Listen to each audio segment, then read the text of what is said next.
May isang politician na namimigay ng 5 kilong bigas kasama ang pangalan ko sa listahan. Na-surprise pa ako kasi first time in my life nakasama ako sa ayuda. Kaya lang naisip ko, medyo okay naman ang life ko ngayong taon. Maraming blessings na dumating. Kaya siguro, ibigay ko na lang sa taong mas kailangan ng 5 kilong bigas. Siya nga pala, nagdagdag na rin ako ng konting items para mas masaya. Sabi ng mga bata, Kuya Nante, libre mo kaming ice cream. Ayun, kuha kayo dun. Tag-isa lang, huwag mag-agawan, lahat meron.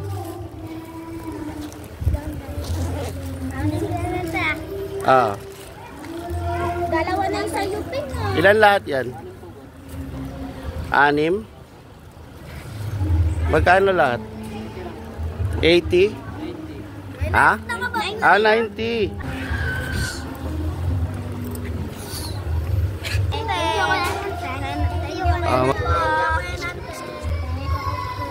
Ito boss, oh.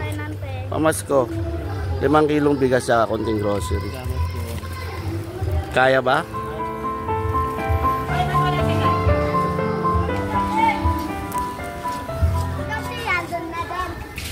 Don't forget po i-follow ang aking YouTube, TikTok at FB page para marami pa po tayong matulungan. Maraming salamat po.